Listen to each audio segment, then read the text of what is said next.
Well, I guess I do need to make an explanation to begin with. I've said to some of you, and perhaps all of you, that I planned on doing this every year. I got home and I got to thinking about that a little bit. And no, I'm going to stick with 5. If the good Lord keeps me around till age 85, and there's quite a few folks that would prefer otherwise. Oh, woe is me. If he keeps me around to 85, we'll do this again. But I'm beginning to recognize that at this point, a year is a long ways off, because it comes in 10-minute increments. And anyway, I have 5 great grandchildren. Wow, the oldest one is going to be 9, which means most of you have already deduced, because you have these numerical skills you've developed from cribbage, that she's now 8. 9 minus 1 is 8. And I'm 80, and she's 8. So the last time I was over there in Northeast Oregon, she said, "Great Grandpa, how old are you?" I said, "Well, I'm a lot older than you." And she said, "Well, I'm 8. And I said, "Well, I'm 80. 80. She said, "80? You mean you had to start at 0? Yeah, it takes a long time from 0 to 80. Anyway, we've got a few items to review before we move into pegging. And each of you should have a set of papers. And the top one is called Double Run Hypnosis. This is the latest edition. And the one that's on the www.cribbage.org is an earlier version. It says basically the same thing, but provides some different hands. And I did this paper because most people who play this game are mesmerized by double runs. And there are many times that a double run is exactly what you don't want. And I'm going to review some of the double runs when you pick them up. It ought to ring a bell. Hey, I don't want this sucker. Well, the first one is a 1, 5, 5, 6, 7, 8. Oh. Pair of 5s to your crib, you're dealing. Starting with 9. If you keep the double run, you're starting with 8 and putting a 1 and an 8 in your crib. And you've got the 6 and the 7 in your hand. So put the pair of 5s. Don't fall in love with that double run if you're dealing. Of course, if you're the non-dealer, you're going to keep it every time. See, there's 2 different games going on here all the time. And there's an almost exact opposite for the dealer and the non-dealer.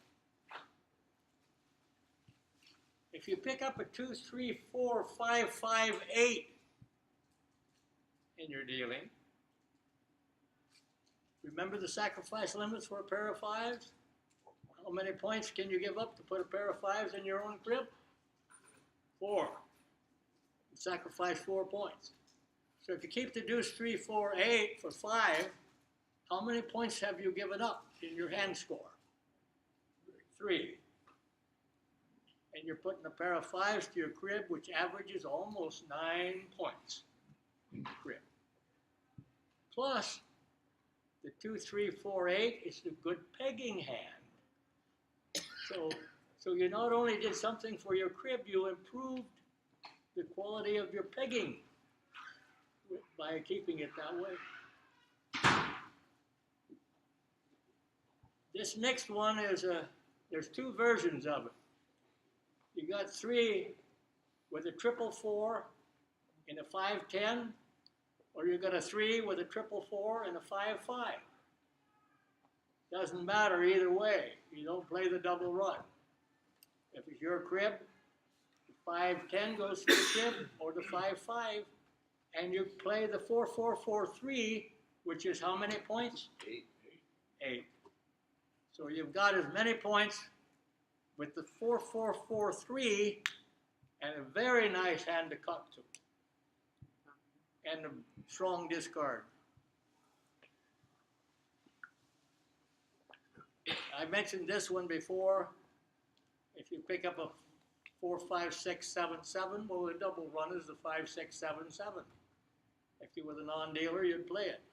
If you're the dealer, you play the 4-5-6 with a 10, put the pair of 7s in your crib. Start with 9. I got 7 in my hand, 2 in the crib that I know. Start with 9. If I keep the double run, I'm starting with 8 and dumping garbage to my crib.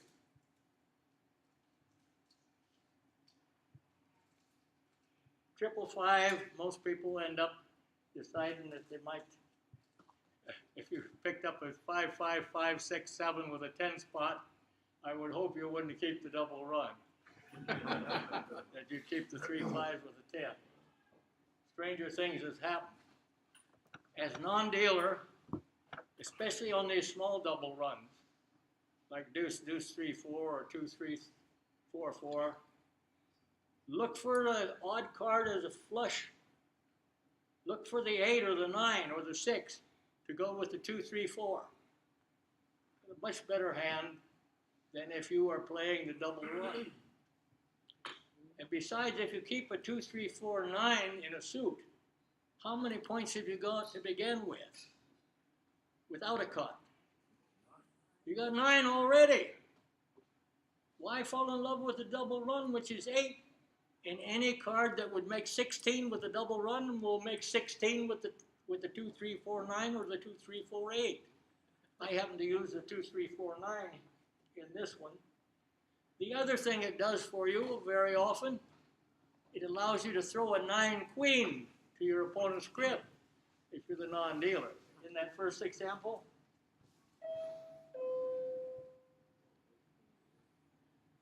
you've got the 3 clubs, and so you end up throwing the 4 queen. And the other way you would throw the 9 queen, but you have 1 less point, and you don't have an escape card. Many times in the pegging, the non-dealer wants an escape card. So you can, if your dealer plays on your small card lead, well, like if you led the 3, you held the 2-3-4-9 in a suit, and you led the 3, you've got the 9 to escape and take a 15 and exchange points with the dealer. But if you keep the double run, you don't have no escape. And many times, the dealer is going to see your card first and play the last one.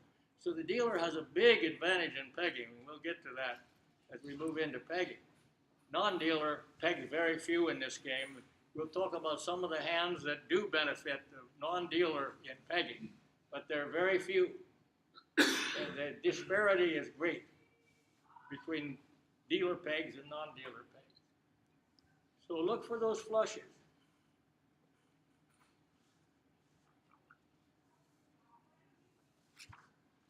Basically, it says the same thing there. The next page on the back of that, probably on yours, it says, remember to flush. It pays to flush. Does anybody here remember when you had to pay to flush? Hey, it was pretty common in hotel lobbies and bus stations. There was a coin slot on the stall, and if you were an adult, it was very hard climbing under. Kids didn't bother a bit; they just slide down on the floor and be inside. But there was a coin. I think it was a dime, as I recall. You had to pay a dime, and if it so was a quarter, I held it. Oh, you think some places it was a quarter? It was Well, a they dime. probably. It was a dime. What is it? They probably had Charmin, that soft, gentle touch available. You're putting a quarter in the slot. Anyway, remember to flush. Many times the flush is preferable, not only because it's as many points, and sometimes more, but it allows you to make a better discard to your own crib, and a lower scoring one often to the opponent's crib. So look for it, and it often provides an escape card. The other thing is a flush is much harder to read. If you've got two spades, and your first card is a nine of spades, and your second card is a queen of spades, what am I thinking already? Why would this not keep a nine and a queen? You've got to have a flush. Very often, just because of that, you will pay. That's called faking a flush. We'll get into that in pegging. So your hand is more difficult to read when you're holding a flush. You can disguise your cards from your opponent. That's a big advantage. Big advantage.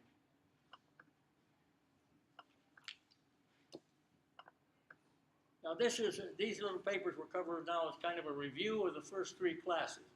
Some of you haven't been here for all three, so that's where we're headed now, is a little review of the first three classes, and then we're going to end up with some basic pegging. The idea, remember, any set of cards, of the 91 discards possible, they average 4.8 to the crib. That deck of cards is what it is. Now, you can shave a little off if you're looking for certain discards. If you're looking for certain discards, when your opponent has the deal, that are low scoring, that will score 2 points or less a whole lot of the time. Then you need to learn those few top discards to your opponent. 10 king, 9 king. Those are the only two that average less than 4 points to your opponent. Remember, it's much different when you discard to your own crib. There are 37 out of 91 discards that average less than 4 points. 37 out of 91 average less than 4 points when you put them in your crib. But there's only 2 out of the 91 that average less than 4 when you put them on the other side of the board. 10 king and 9 king. 10 king gets twice as many zeros as does 9 king. 10 king also gets more 8s and 12s. But if you're looking for an absolute zero crib, it's important in your game, the 10 king is a set of cards that's most likely going to do it. By a pretty wide margin.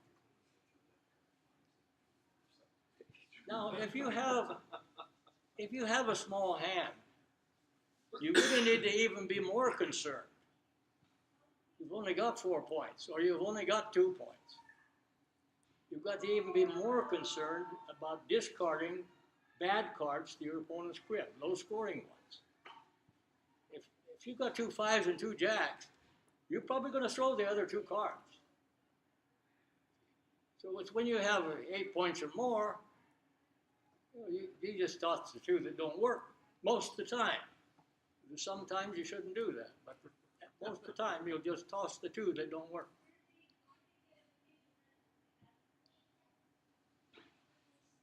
Keep your opponent's crib score low and look at putting building blocks in your own.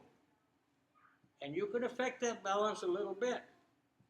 You're never going to get to the point you're good enough to average 4.2 to your opponent's crib, but you might shave 2/10 or 3/10 off of the 4.8 average, and that'll be enough to win quite a few games in 100. Because you're looking at 4 or 5 discards to your opponent's crib in each game you play. Most games are 9.1 deals. Even when you hear people talk about, oh God, this is our 13th deal. I've only had one 13-deal game in all the time I've played. And 11s are rare. The game speeds up. Sometimes it seems like you're on First Street for 5 hands. And then all of a sudden, you're over the skunk line on 4th Street. So it's almost 9.1, and we're going to get into that in positional theory as to why there's such an advantage for the dealer. The dealer of hand 1. The dealer of hand 1 has a great advantage in the game. Now, if you want to load your own crib, you remember, I remember back when I started playing this crib, and I thought when I put a 7-8 on the table, I was loading my crib. Well, there I discovered that there are a whole lot of discards that have a better average than a 7-8. And they're shown here, and they have one thing in common. Remember? Nickels and dimes. Nickels and dimes. Remember, the deck is a 1 and a 4. 5-point couplet. The deuce and 3, a 5-point couplet. 4, 5. So we got 8 cards here, 8 cards here. Wow, are we up to now? And then we got 16 dimes. So with 36 cards out of the 52, 70% of the deck are nickels and dimes. So it's no accident. It's no accident. Get all of these up the line from that 7-8, the 5-5, the deuce 3, the 5 jack, the 5-6, the 5 king, the 5-10, the 5 queen, the 4-5. See? There comes the 7-8 now.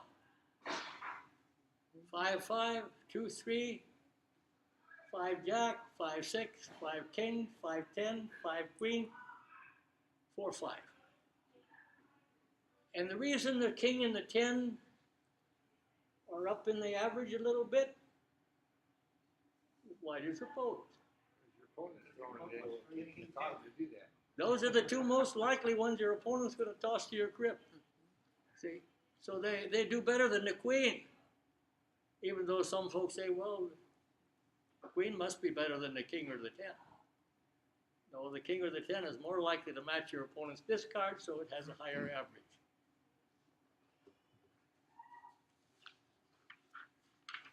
Now on the back of that, you know you got this one spreadsheet that shows all these discards, rather complex. This kind of simplifies it.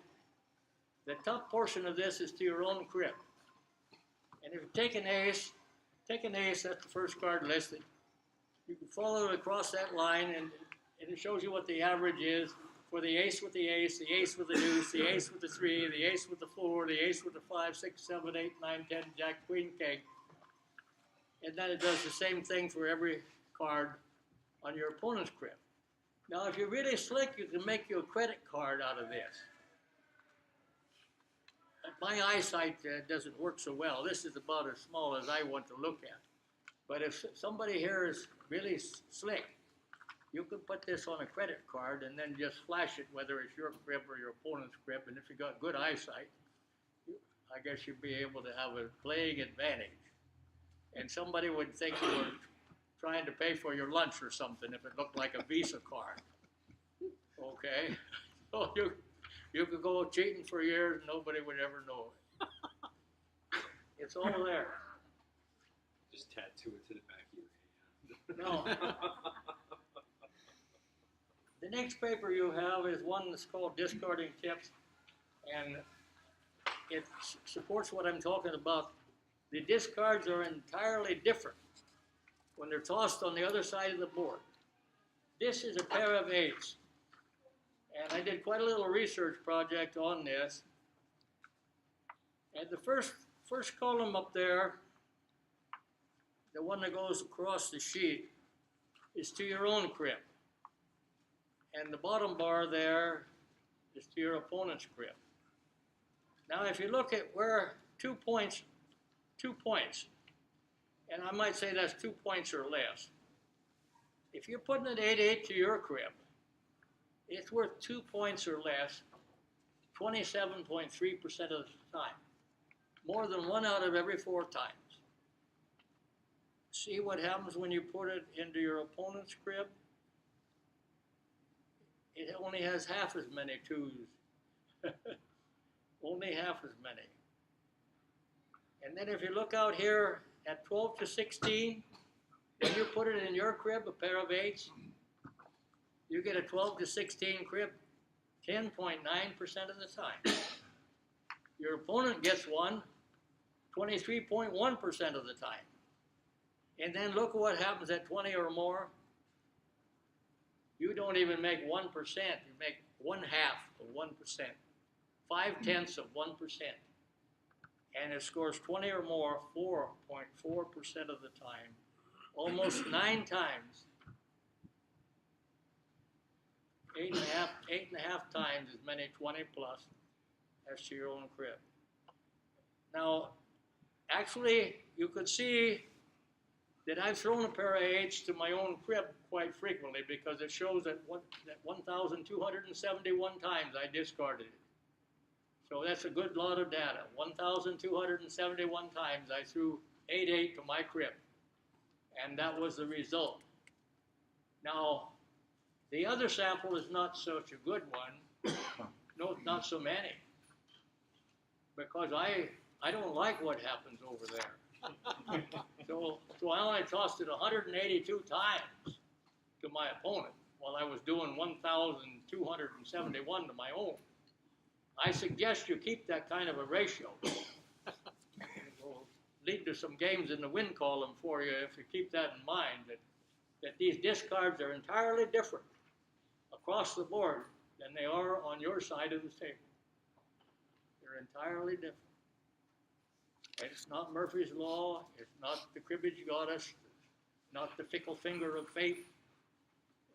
It's mathematical probabilities. That's what determines it. How frequently is your opponent going to throw a 7-8 to your crib?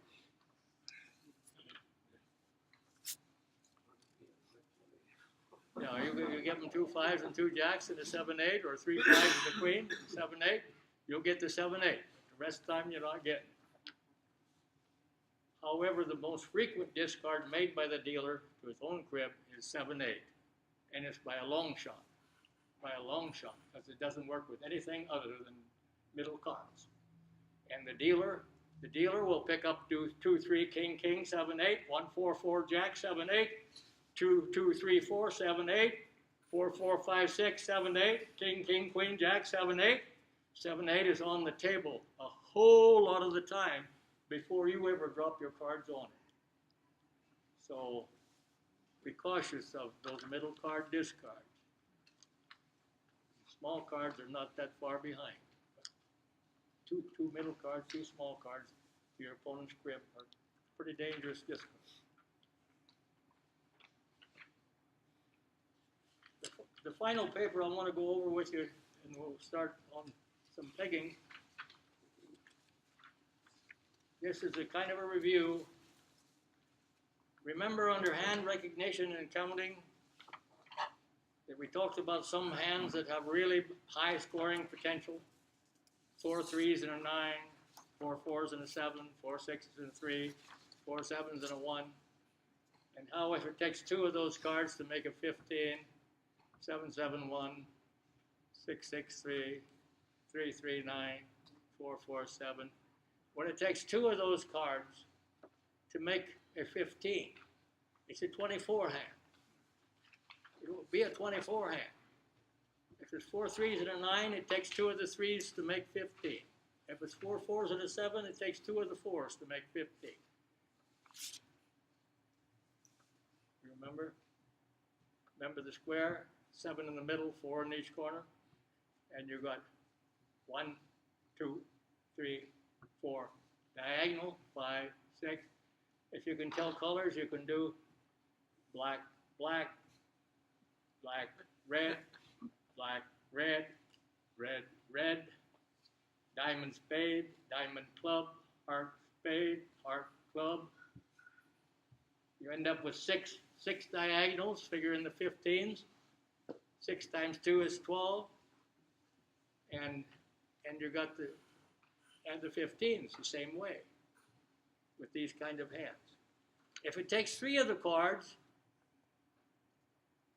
like let's say you got 4 3s with a 6, It takes three threes to make 9, don't it? If it takes 3 of the cards to make the 15, it's 20. If it takes 2 of them, it's 24.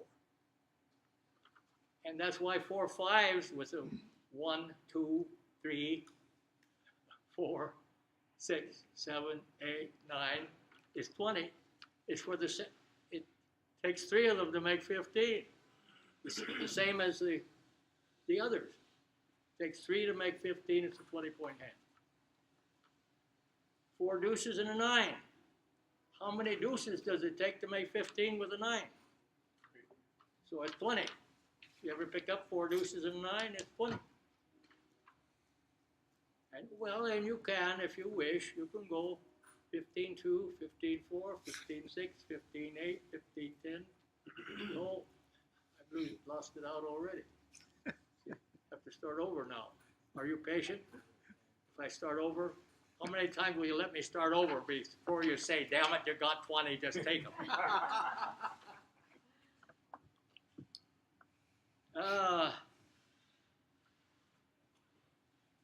Big thing in hand recognition and counting. When you keep a 1-4 king, why did you keep it? More face cards. You knew it was 6 points, didn't you? I mean, I'm amazed how often there's an 8 spot on the deck, and somebody's got a 1-1-4 king, and I guess they didn't know they had 6 to begin with. I don't know. Anyway, you should know how many points you got before the starter card. Now, the starter card may complicate the hand a bit, but most of the time, you can look at the starter card and say that, oh, that adds 2. I pick up 1 on my run, or I pick up 2 as a 15, and so you take it. If you were going to, what are the 2 ways you could hold 23? What are the 2 ways to score 23? 3 5s with a 4 6, and 3 5s with a pair of jacks right 1. Okay. 3 5s and a 4 6. We see that one all the time. 3 5s and a 4 6. 23. Because those 3 5s, those 3 nickels, they're worth an extra 15, right? You get 2, 4, 6, 8, plus the triple run of 15 is 23. And the other one you mentioned is any pair of face cards, any pair of 10-point cards with a pair of 5s, with a 5 cut, is 22. But if you want 23, then the 10-point pair has got to be jacks, and the 5 on the deck has got to match one of your jacks. So 23 can be scored 3 5s with a 4 6, or 2 jacks with 3 5s, and the 5 on the deck matches the suit of one of your jacks. And you've got 23. Those are the only 2 ways you can score 23.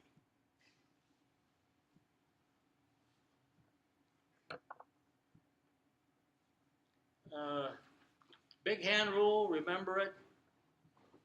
Remember the sacrifice limits, the 4 points for 5-5, 2 points for a deuce 3, 2 points. Now we're not counting what's going in our crib, because the crib could be pair of 5s, averages almost 9 in the crib. We're talking about how much points do I give up in my hand score to put these cards in the crib. And pair of 5s, I can give up 4 points in my hand to put them in my crib. Deuce 3, I can give up 2. 5 jack, I can give up 2. 5 6, I can give up 2. 5 king, 5 10, 5 queen, 4 5, I can give up 2. If you're giving up more than 2, you're going backwards. If you look at it over 100 hands, you'll be losing round. So keep the sacrifice limits in mind. And remember, there's 2 questions that go with the big hand rule. You remember what they are? Do I have a chance to have 12-point hand, and am I giving him 4 points or less? Okay. The 2 questions. When you got a strong hand, we're talking 8 points or more, possibly even 12 or more potential. When you got a big hand, is the time as dealer to think about putting something in your crib. And so I got to ask 2 questions. And the answer to both of them has to be yes. Otherwise, I keep my strong hand. And that is, am I staying within the sacrifice limits? Yes. Do I still have a potential hand of 12 points or more? Yes. So that allows you, one of the examples I frequently use is 5-5, Jack, Jack, Queen, King. Double run a face card, Jack, Jack, Queen, King, and a 5-5. I can hold the double run, Jack, Jack, Queen, King, put the pair of fives in my crib. Did I give up more than 4? Did I stay within the sacrifice limits? Yeah. I could have kept the 2 jacks with the 2 fives for 12. Instead, I kept 8 with the double run with the 2 jacks, Queen, King. And then the other part of the question is, do I still have a hand with a potential of 12 points or more? Yeah, sure do. Potential of 17 or 17 even, under the right circumstances. So, yes, yes. If it's a yes, yes, put the strong cards on the table. If either one of those is a no, keep your hand together, keep the strong hand, and forget about the crib. Throw the other 2. But you see, that's a classic hand, Jack, Jack, Queen, King, 5-5. Because if you get to thinking, as some folks do, well, keeping 12 has got to be better than holding 8. Well, so you keep the 5-5, Jack, Jack. You put the King, Queen in your crib. What does it take to make the King, Queen work? One of the fives that you are Jack. Jack. You've got 2 of them in your hand, and you got 2 fives. So you got half of the cards that would be of value to the King, Queen in your hand. So, big factor.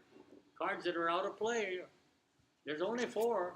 There's only 4 jacks, and you got 2 of them. There's only 4 fives, and you got 2 of them.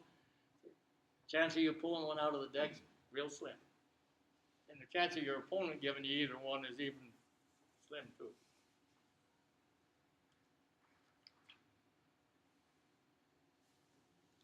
Discarding your own opponent to your opponent. Keep the king in mind. But don't think of the ace in the same way as you do the king. In other words, a king-queen is not a very dangerous discard. In fact, it scores 2 or less points more than 40% of the time. That's not true of a 1-2. Although I hear people all the time say, well, they're at the end of the deck. Well, yeah, they're at the end of the deck. But do you remember what the second most frequent discard following that 7-8 is a deuce 3. What a 1-2. Hey, that's pretty rich already. Who knows? Very, very, very good possibility of 12, 14, 16 crib. So now, admittedly, the 1-2 is better than some discards would be.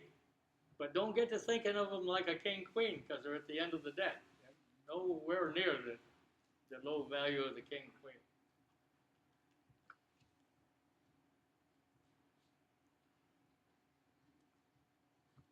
Don't change the suits of the card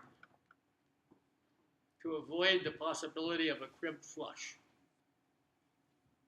A 10-king of the same suit has a much lower average than a 9-king of different suits. And so it is on down the list, every discard. A crib flush is only happening once in 704 deals. You know, that's almost 80 games of cribbage. So you know what those 2 cards are, their added value is because they're of the same suit? 4 1/100ths of a point. 4 1/100ths of a point. They do have added value. So if you can put ones of different suits, do it. But don't change your discard. Don't change your discard from a king 6 to a queen 9 because the one is a suited discard and the other one's not. Make the lowest scoring discard, and the suited 9-king has a lower average than does the unsuited 9-queen. So you actually lose points every time you make that kind of a switch as you go down the list. there's no place, there's only one place on the list and you don't even need to know that. But out of the 91 discards, there's only one place where the two discards are close enough that by altering the suit, you would actually have an advantage of 2/100 of a point.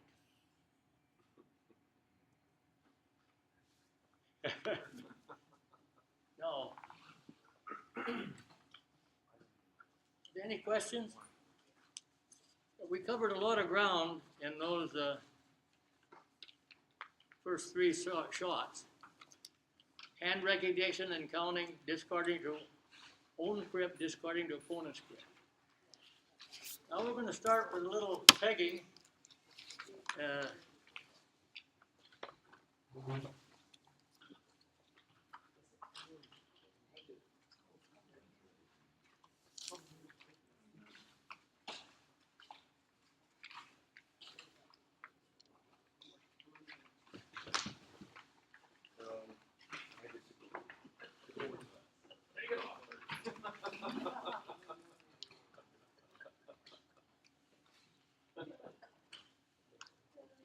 You know, if you can't say something in this group, then what good are they, right? I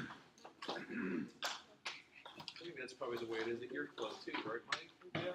If you can't say something racy about the kids you work with, like cards with, no. What's the fun? 4.6.